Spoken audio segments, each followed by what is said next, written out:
Hello everyone, कैसे हैं आप सभी।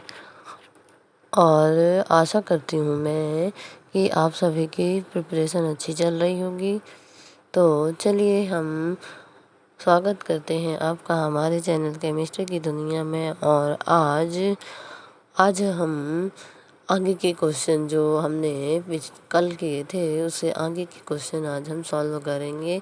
तो आज हमने कल 70 तक कर लिया था, 18 से स्टार्ट करना था कि आज का क्वेश्चन हमारा एनसीईआरटी सॉल्यूशन में 18 नंबर क्लास 11th एनसीईआरटी का ये क्वेश्चन है।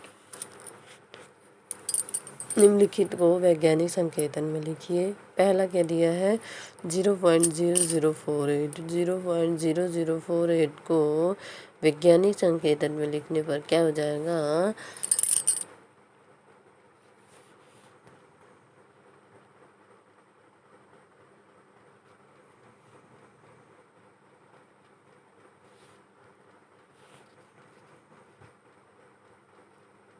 ये हो जाएगा 4.8 इंटू 10⁻³ ठीक है। और अगला क्वेश्चन क्या दिया है 23 और 4,0,0,0।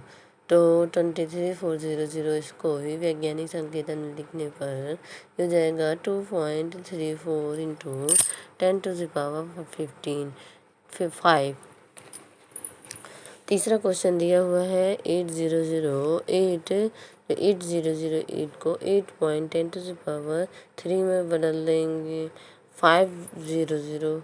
तो ये हो जाएगा 500.0 तो 5.00 और 10⁻² हो जाएगा। आखिरी क्वेश्चन है 60012 मतलब 6.0012 इंटू 10⁻0 हो जाएगा। ठीक है, यहाँ पे कोई जी वो नहीं आएगा, 6 पॉइंट उतना ही दिया हुआ है उतना ही रहेगा। अब आता है 19 नंबर का क्वेश्चन कि निम्नलिखित में सार्थक अंकों की संख्या बताइए। तो 0.0025 में सार्थक अंक कितने हैं, 2 हैं। 208 में सार्थक अंक कितने हैं, 3 हैं। और 5005 में कितने सार्थक अंक हैं, 4। और 12600 इसमें सार्थक अंक कितने हैं, 3 हैं। और 500 में भी सार्थक अंक कितने हो, इसमें 5 हो जाएंगे क्योंकि दशमलव के बाद शून्य गिने जाते हैं। ठीक है। और 2.0034 इसमें सार्थक अंक कितने हैं, 5 हैं। ठीक है। अब आगे निम्नलिखित को 3 सार्थक अंक तक परिकलित कीजिए। 3 डिजिट तक हमको परिकलित करना है, 3 डिजिट तक। तो 334.216 है।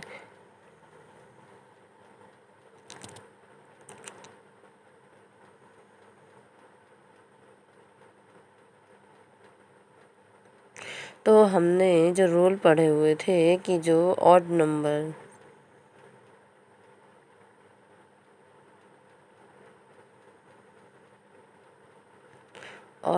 होगा तो उसको नहीं गिनेंगे। तो देखो यहाँ पे हो जाएगा 34.216, इसमें 3 सार्थक अंक तक निकटित 3 तक लिखना मतलब 34.2 हो जाएगा। ठीक है।